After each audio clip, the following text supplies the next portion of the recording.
Let's get started. So the base of any meringue is eggs, and you don't add much more to it, so you always want to make sure that you're working with the highest quality eggs.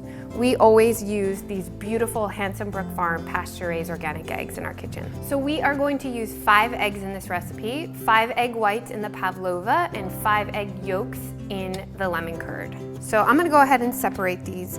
I always like to separate eggs when they are cold. The reason being that a cold egg yolk is much firmer, so it's less likely to crack. And you have to be super careful whenever you're making a meringue or anything where you need to whip up egg whites. You don't want any fat or any bit of yolk in there.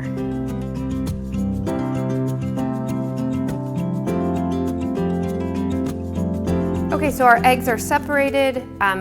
Even though they're easier to separate when cold, egg whites whip up better when they're at room temperature, so we're gonna let these hang out for a little bit. So our egg whites have come to room temperature. We are going to set aside our egg yolks for our curd, which we'll make a little bit later. One thing to keep in mind is you always wanna make sure that your bowl and your whisk attachment of your mixer are completely clean. Any residual fat is going to prevent your egg whites from whipping to the volume you need.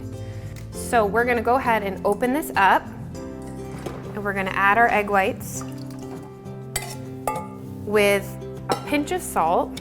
I love this process. I think it's so fun, and you're gonna see there's a tiny bit of egg white and it's gonna sort of grow to fill this bowl. So I always get a little overzealous and I wanna jack this all the way up. You don't wanna do that here. You wanna let them start to whip at a slow speed so you get even air bubbles. That's gonna make your pavlova super, super stable, so you're not gonna have any structural issues when it bakes.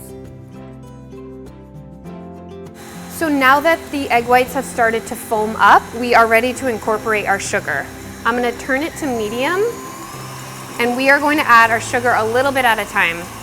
This is super fine sugar. I prefer to use this to granulate it because it dissolves nice and easily. I'm just adding about a tablespoon at a time, and I'm letting it incorporate before I add more.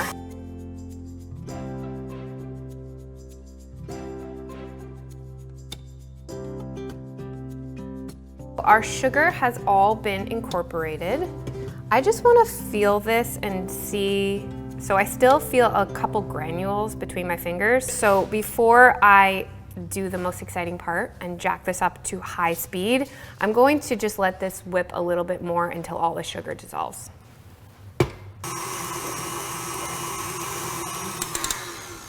All right, so I'm gonna check this again. Yep. It's all dissolved, so we are ready to put this on high and whip to stiff peaks. I just want to show you what's sort of going on in here.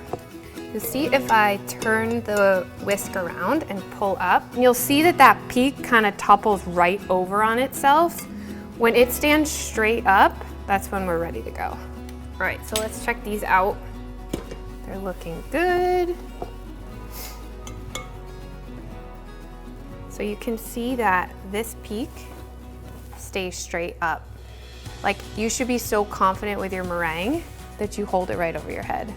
It might be where the expression of egg on your face came from, but I'm confident. Look, nothing in my hair, right? We're all good? Yeah. So there are a couple more visual cues you should look for when you are trying to find stiff peaks. So the first thing is that your egg whites should be smooth. They shouldn't all be clumped up. If they look sort of more like buttercream, you might have over whipped them. You can save that by whipping in one more egg white by hand, and that'll kind of like relax them a little bit. So they should be shiny and glossy. You can see how they really catch the light. They should have a bright, vibrant white color. Now I'm going to just fold in a few more ingredients by hand. We worked hard for that volume, so we don't want to lose any of it by whipping it further. So we have some lemon juice and some cornstarch. I'm just going to use a sieve just to make sure we don't have any lumps. and some vanilla extract.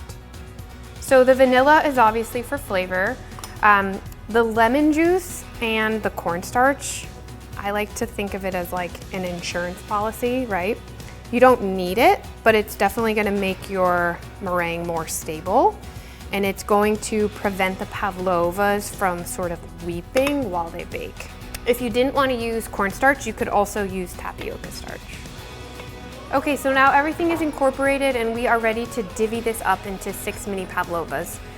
Some people like to draw like stencil in circles to follow, but that kind of gives me a little bit of anxiety. I'm not a color in the lines kind of gal, so I'm just gonna go for it. And these are meant to look like eggs, so those are never perfectly symmetrical to begin with. So I kind of like to just plop it down, and then once I have even piles, I will go back and sort of further shape them. I'm just gonna take the spoon and kind of shape them, flatten them out a little bit. And I like to make these little peaks. The only thing we need to do is make a little divot for our lemon curd to sit in.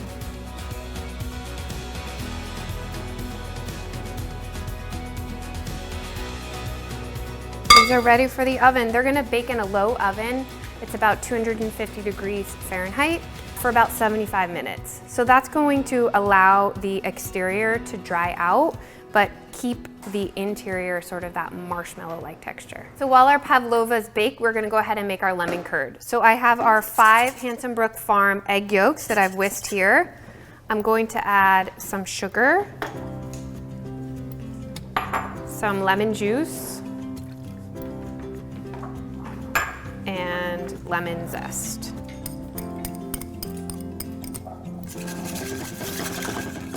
Whisk this all up, and we're going to put it right on top of a pot of barely simmering water, and we're gonna cook this over indirect heat, whisking the whole time for about 10 minutes until it starts to thicken up.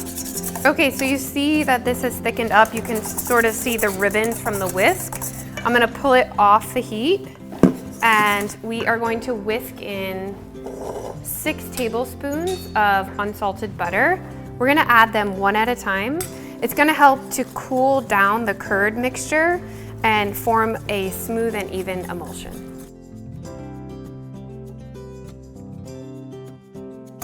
The one thing I like to do whenever I make curd is to strain it through a fine mesh strainer. It's gonna cover up any imperfections. If you happen to get distracted or you overcook the eggs a little bit, it's just gonna take all of that out and give you a nice smooth curd.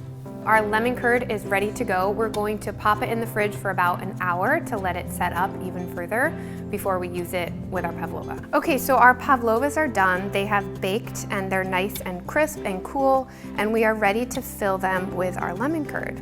So we're just going to add a dollop right in the center. These look beautiful.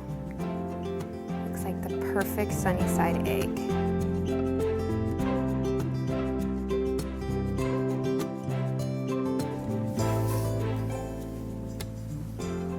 All right, so let's try one. Hear this texture? It's like beautifully crisp on the outside, and when you break it, it has sort of this gooey marshmallow interior. Oh my gosh, so good.